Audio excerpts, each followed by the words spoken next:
Relief बनता है तो बानी पीटीआई को रिलीफ देना चाहिए। माजी से सबक सीखकर आगे बढ़ना होगा। यलगार से मामलात हल नहीं होते। संजानी की ऑफर की गई लेकिन कहा गया डी चौक जाना है।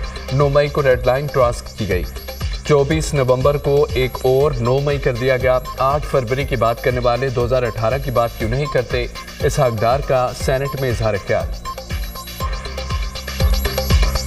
9 मई को तमाम रेड लाइंस क्रॉस की। मेरे जैसा रिकंसिलिएटर भी आज कुछ नहीं कर सकता जब तक उनका फैसला ना हो। आपने एक और 9 मई जो है वो 24 नवंबर को कर दिया। अगर ये कहा गया जाता है कि जी 2024 का इलेक्शन किसी और ने जीता, मैंडेट किसी और का था, दे किसी और को दिया, तो फिर 2018 से मामला शुरू करना पड़ेगा। आप 2018 का हमारा मैंडेट वापस लौटा दें। साबित कर सकता हूं एक 5% के साथ के आप लोगों ने गलत किया 2018-22 में।